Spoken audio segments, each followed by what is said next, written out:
Y ahora, amigos, mucha atención, que aquí viene lo bueno. Son las integrantes de los equipos Evita de Perón y Libertad que vienen a bregar en un gran partido dedicado al representante diplomático de la hermana República Argentina.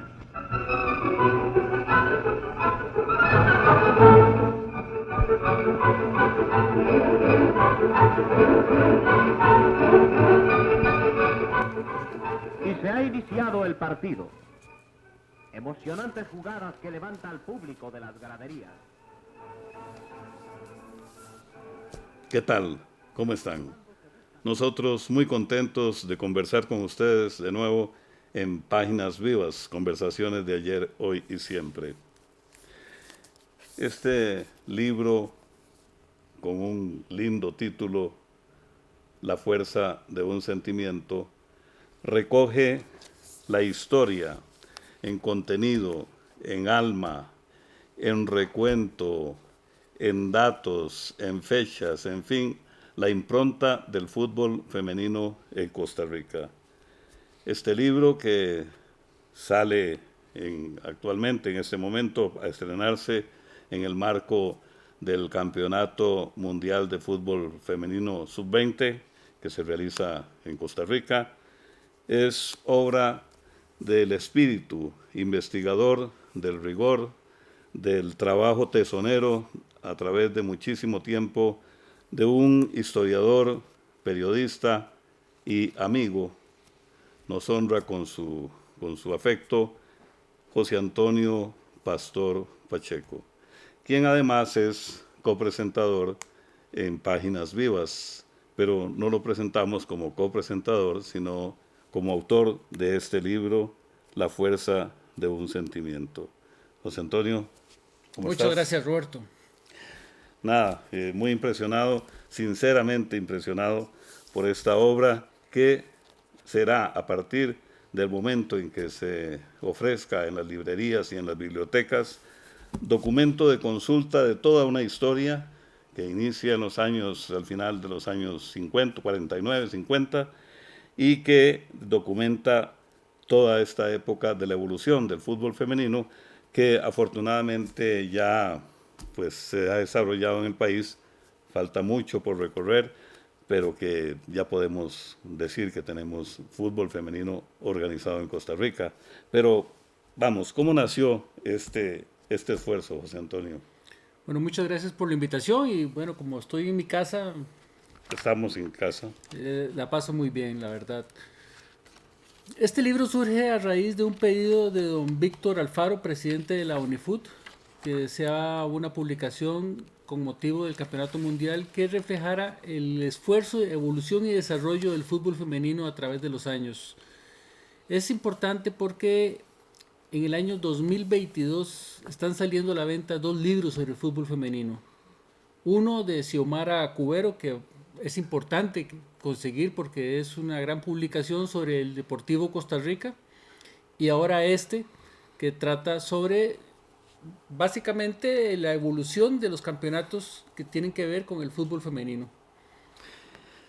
El Deportivo Costa Rica, pionero del fútbol femenino, entonces en el año 1949 el esfuerzo de los hermanos Bonilla, Fernando y Manuel Emilio, quienes organizan a muchachas de aquel entonces y se van a jugar fútbol o a practicar, o las adiestran o las capacitan en el juego del balón debidamente organizado allá en una finca de Tres Ríos, si mal no recuerdo. Exactamente, Roberto. Pero hay que centrarse un poquito en la época, porque el fútbol femenino data básicamente de principios del siglo XX, pero en algún momento se prohibió. La FIFA decide prohibir el fútbol femenino porque hay algunos inconvenientes. El tema del machismo era tal vez lo más importante que podemos destacar, pero se consideraba que una mujer no debía jugar fútbol por razones físicas. Una mujer es más delicada, por así decirlo, y salieron algunos médicos argumentando que ellas perdían su feminidad, que dejaban podían quedar estériles, la voz les cambiaba, las caderas se les abrían, argumentaron una serie De prejuicios. De prejuicios, exactamente, que llevó a que la FIFA en 1920 prohibiera el fútbol femenino y que esto estuviera así prácticamente durante casi 50 años.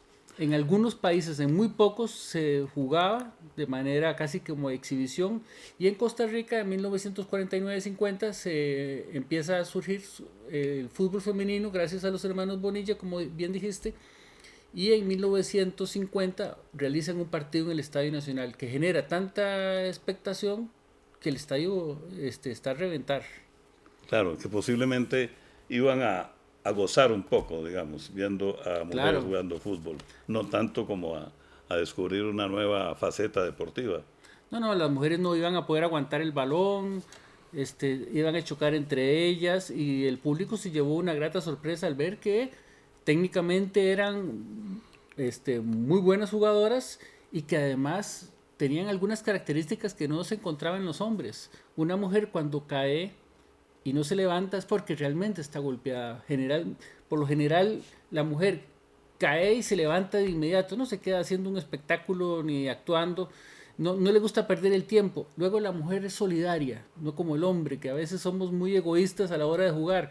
La mujer es mucho más solidaria, y algo que también es fundamental es el hecho de que a la mujer le gusta ir hacia adelante, le gusta ser ofensiva en el fútbol.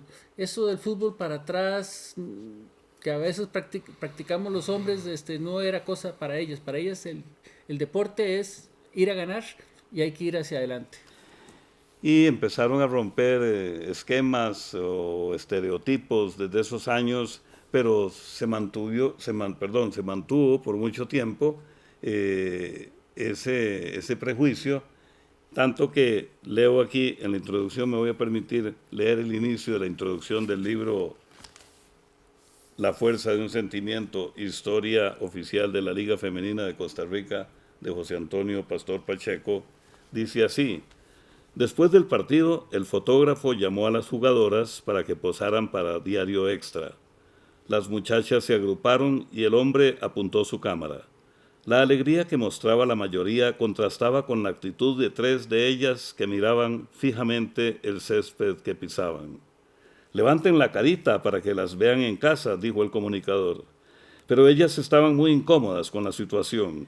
En sus hogares no sabían que jugaban, y si las descubrían en el periódico podrían meterse en aprietos. En aquel no tan lejano 1990, el fútbol era todavía exclusivo de los varones y las mujeres que las mujeres que lo practicaban eran consideradas como mínimo raras. Así es, estamos hablando de hace 30 años.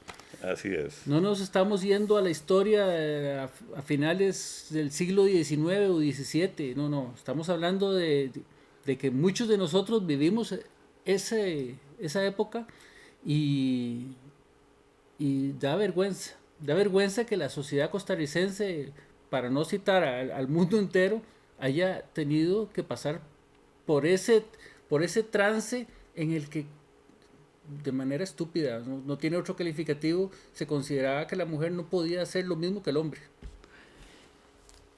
El título La fuerza de un sentimiento tiene una amalgama, una alquimia que tiene que ver con la fuerza del músculo, con la habilidad, con la práctica, con el entrenamiento, con el trabajo extenuante, con y sin balón, y un sentimiento. Así es. Me gusta mucho y cómo diste con el título para plasmarlo en la obra. Bueno, el título es un lema de un equipo de fútbol en España. Obviamente no está centrado en lo mismo, pero después de entrevistar a más de 80 jugadoras y exdirigentes, me quedó clarísimo que era la misma sensación, que el sentimiento que ellas demostraban, porque tenían que luchar contra absolutamente todo, porque un hombre empieza a jugar fútbol y ¿qué hace?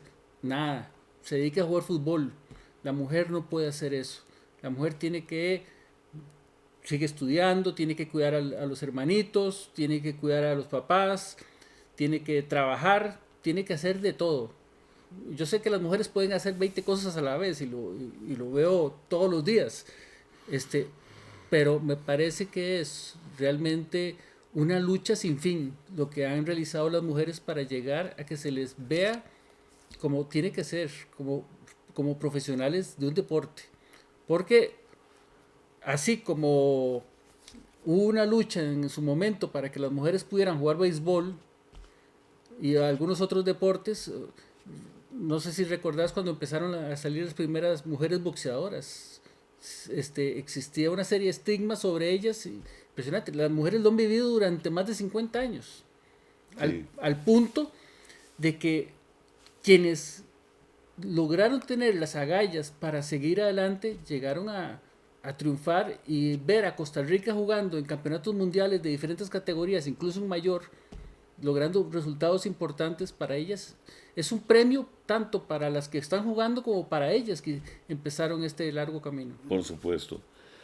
Las páginas vivas que mostramos en el programa de hoy con José Antonio Pastor Pacheco fundamentan gran parte de la investigación, es decir, están muchas de ellas impresas en esta publicación, en este libro, que huele a nuevo, todavía no está en las librerías, o estará ya en estos días, a lo mejor cuando ustedes vean este programa ya lo pueden conseguir en las librerías, pero revela, pueden apreciar ustedes, una amplísima investigación, lo cual no es nuevo para José Antonio Pastor, que se ha dedicado en su brillante trayectoria periodística más, me parece, a la literatura deportiva y otros ámbitos, y a la investigación minuciosa, con publicaciones como El adiós del maestro, de la historia del futbolista Fello Mesa, con publicaciones de la historia del Deportivo Saprissa, y parte medular de la última publicación de la Federación Costarricense de Fútbol sobre los 100 años del fútbol organizado en el país desde 1921, en el marco del bicentenario de la República. ¿Cuáles fueron los principales desafíos que tuviste que enfrentar para documentar esta obra? Aunque parezca mentira, bueno, el primero, la falta de información. Hay muy poco. Para los medios de comunicación, el fútbol femenino era el material para rellenar cuando no había nada, y así es muy difícil. La otra, la misma desidia de muchas exjugadoras que no tienen interés, incluso jugadoras actuales de la primera división que no tienen interés en salir, en aparecer en aportar sus experiencias, porque para algunas ha sido tan duro que su vivencia en el fútbol lo recuerdan con muchísimo cariño, pero también con mucho dolor. Entonces, hablar de su etapa como futbolista es recordar momentos sumamente difíciles para ellos. Claro. Aparte de los pioneros, los hermanos Fernando y Manuel Emilio Bonilla, de don Franklin Monestel, un gran impulsor del fútbol y del deporte en Costa Rica, y de los dirigentes actuales que propiciaron esta publicación, ¿a quién más podemos mencionar en este esfuerzo para forjar toda esta identidad que está plasmada en estas páginas? Yo me quedaría con el presidente actual de la UNIFUT, don Víctor Alfaro. Me parece que don Franklin Monestel tuvo muy claro de que él era la base de los torneos de fútbol femenino, y que el día que él no estuviera, eso se caía. Él preparó a don Víctor.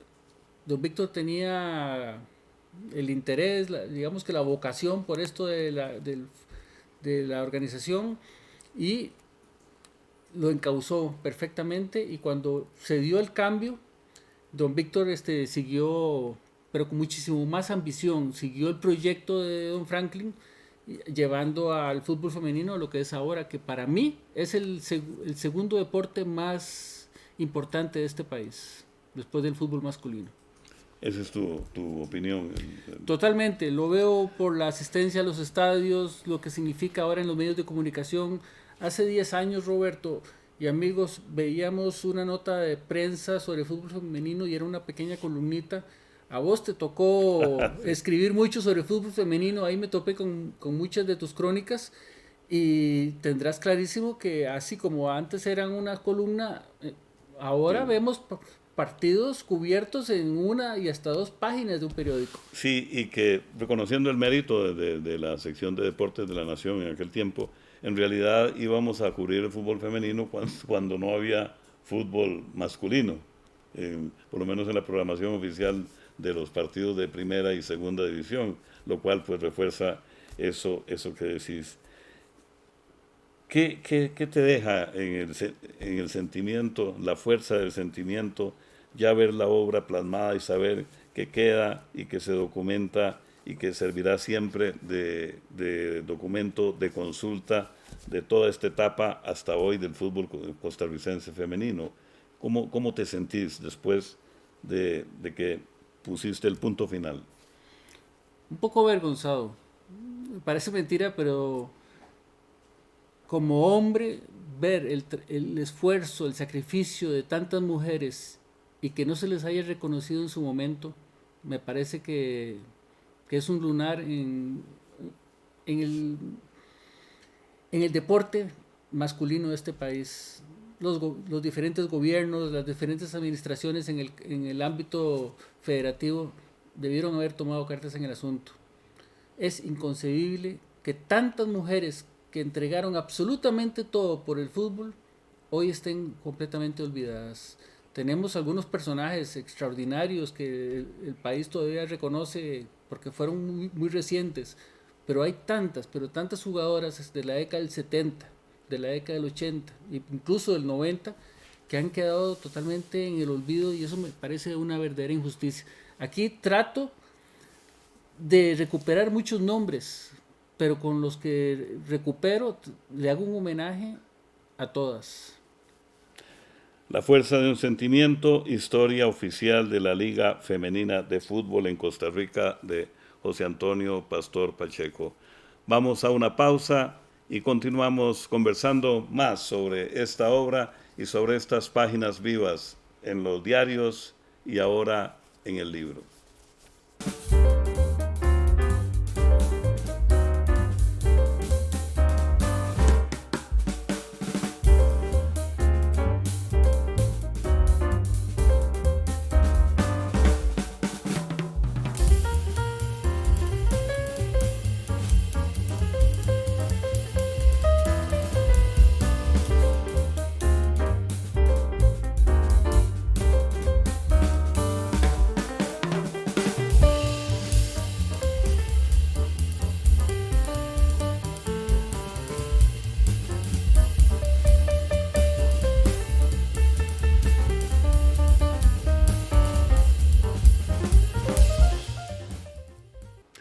Continuamos en Páginas Vivas, conversaciones de ayer, hoy y siempre.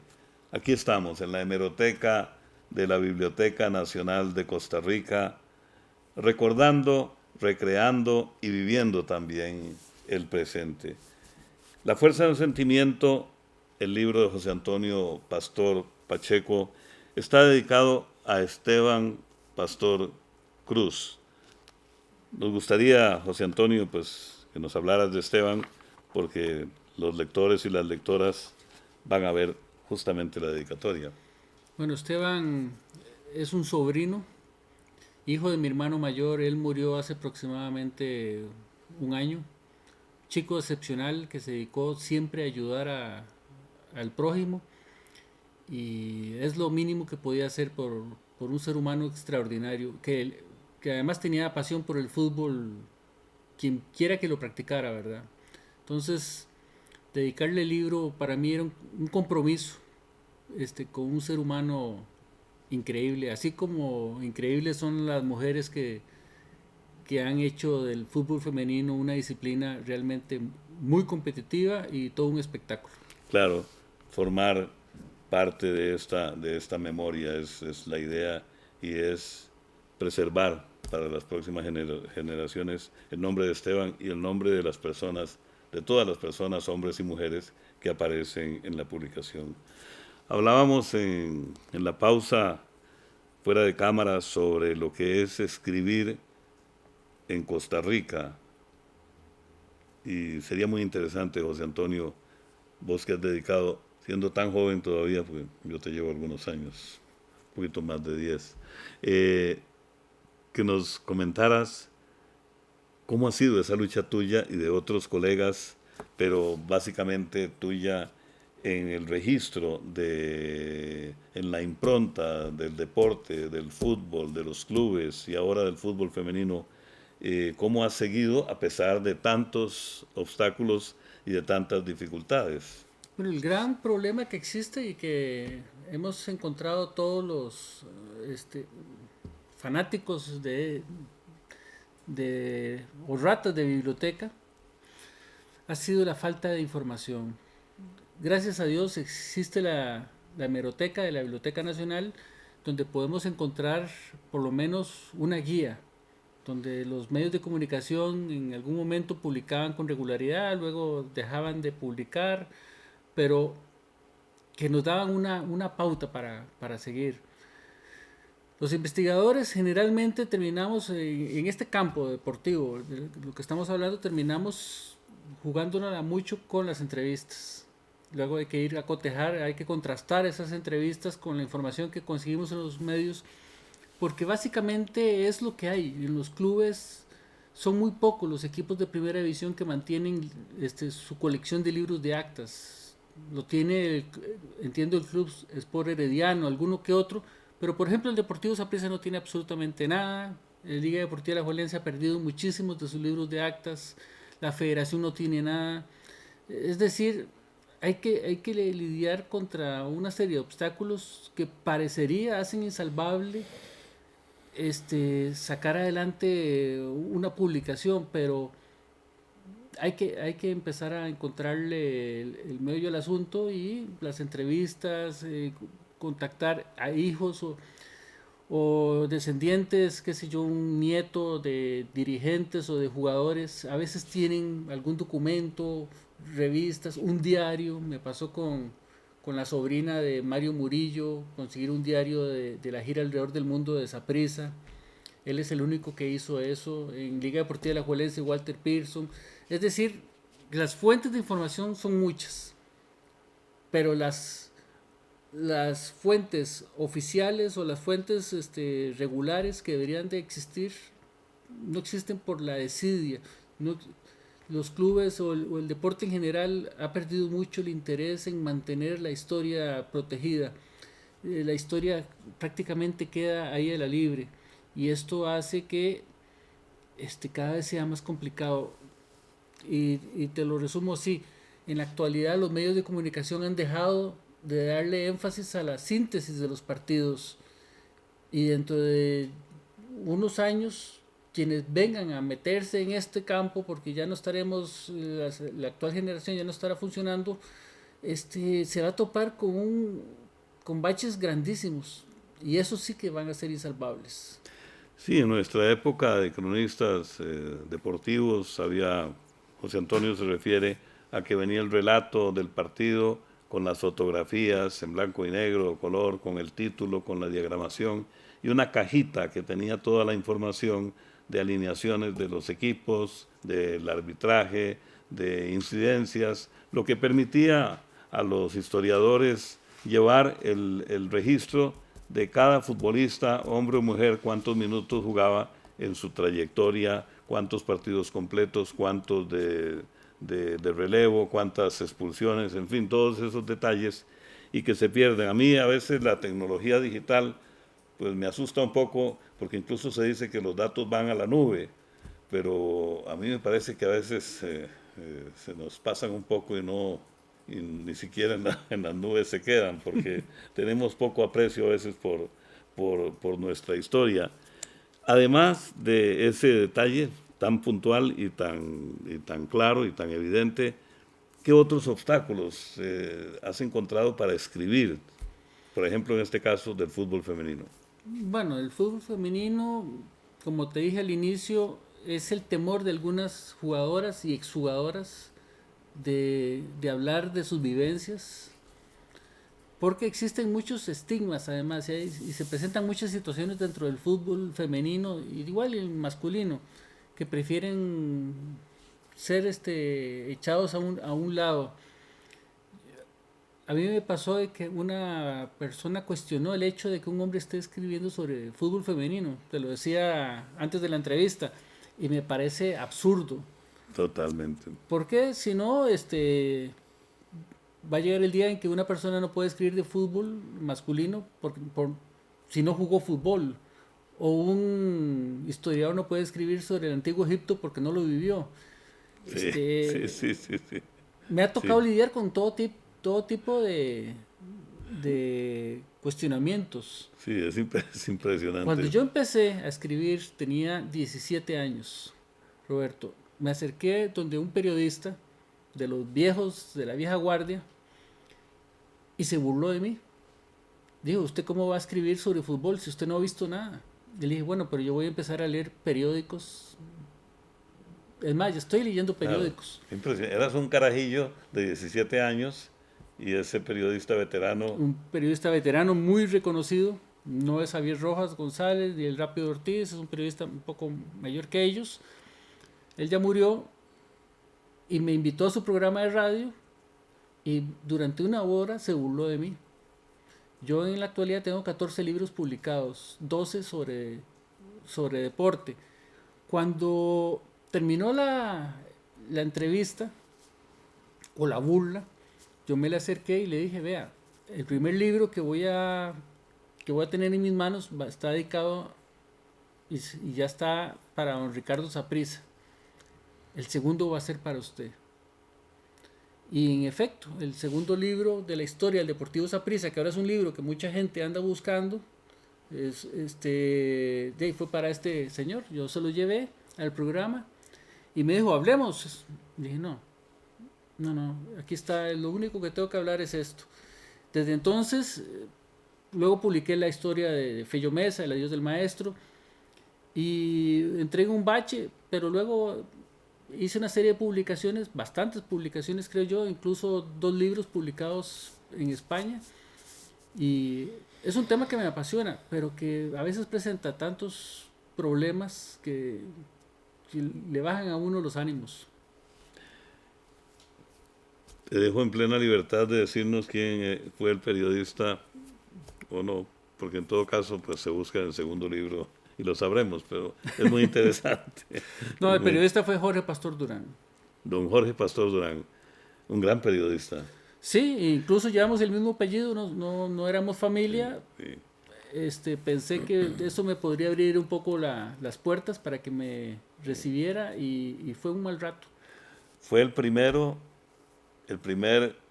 si no el primero, uno de los primeros jefes de la sección deportiva del diario La Nación, que empieza el 12 de octubre de 1946, y La Nación empieza a cubrir deportes como los demás periódicos, y don Jorge Pastor Durán fue el jefe de esa sección. Luego desarrolló una amplia trayectoria en el periodismo deportivo e histórico también, con su legendaria revista Sol y Sombra. Pero bueno, yo imagino que para don Jorge Pastor fue muy interesante y una lección de vida que un muchacho le puede dar a una persona mayor sobre... Bueno, y él me dio una lección a mí. Él me enseñó a ser perseverante y no dejarme vencer por un comentario. Claro, con los años alguien me decía, José, te llega un chiquillo de 16, 17 años a decirte que va a escribir la historia del Deportivo Saprissa y te morís de la risa. Pero yo aprendí a que cuando fui en algún momento jefe, quienes llegaban y eran los más jóvenes, siempre les tendí la mano, hasta la fecha, porque sé que los más jóvenes vienen con un ímpetu que a veces es difícil de frenar. ¿Cómo no? Gustavo Jiménez, Maroto, Christian Williams, Ovidio Ramírez. Ha habido una gran cantidad de periodistas periodistas a los deportivos, que les tendí la mano y que han demostrado ser infinitamente mejores que yo incluso. Bueno, digamos que si han superado al maestro, pues se ha cumplido la misión. Así, esa es la tarea. ¿Qué sentimiento? Es que bueno, como es la fuerza de un sentimiento, yo quisiera, José Antonio, que nos dijeras por qué, por ejemplo, en algún momento también me dijiste antes de la entrevista que, bueno, que lo importante era el libro, no el autor, pero es que el autor tiene que debe tener su lugar y lo tiene, es decir, aunque no insista sobre ello. Son maneras de verlo. Hay autores que deciden poner una paginita o a veces hasta 2 páginas con su currículum. Yo prefiero que mi carrera sea analizada por el texto. Que empiecen a leer el libro y cuando terminen busquen el nombre de quien lo hizo, nada más por saber quién fue el autor. No importa lo que haya hecho antes o lo que vaya a hacer después, lo importante es la publicación. Debe ser que tengo un ego muy pequeño, pero siento que esto es mejor que un currículum.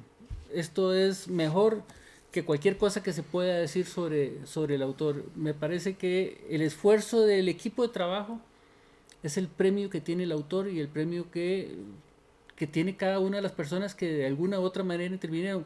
Tu caso, por ejemplo, ¿cuántas veces no me echaste ánimo para salir adelante? De tanta gente, la Biblioteca Nacional siempre estuvo dispuesta a ayudar. Había días en que yo no podía venir y sin embargo yo les pasaba las fechas y ellos me buscaban la información. El trabajo que hace la hemeroteca de la Biblioteca Nacional es invaluable y eso es algo que todos los costarricenses tenemos que agradecer siempre. Ciertamente la hemeroteca de la Biblioteca Nacional de Costa Rica y todas las personas de la Biblioteca Nacional de Costa Rica nos mantienen y nos conservan este tesoro de nuestra identidad. No sé si a vos te gusta o te gustaba cómo canta Julio Iglesias. Claro que sí. Bueno, soy de la vieja guardia. Sí, cómo no. A mí me emocionó desde el principio cuando conocí la canción La vida sigue igual, cuya letra dice: las obras quedan, las gentes se van, otros que vienen las continuarán. Pues que sirva esta estrofa de la canción La vida sigue igual de Julio Iglesias, quien nos ha visitado muchísimas veces en el país y que está en estas páginas vivas también, alternando con el grupo Gaviota, con Paco Navarrete, en fin, toda una historia, toda una leyenda de la música popular y su canción que lo hará inmortal. Gracias, José Antonio. No, muchas gracias, Roberto, y a todos los que nos están viendo por este espacio. Gracias por esta obra. Las obras quedan, las gentes continúan en Páginas Vivas, conversaciones de ayer, hoy y siempre. Gracias, José Antonio. Gracias. Muy amable. Los esperamos entonces en nuestro próximo Páginas Vivas. Y así termina el primer tiempo, 1-0. Después de finalizado el partido que ganaron las Libertas por el score de 2-0, las vemos recibiendo el trofeo obsequiado por el representante diplomático de la República Argentina. Nuestras felicitaciones, muchachas.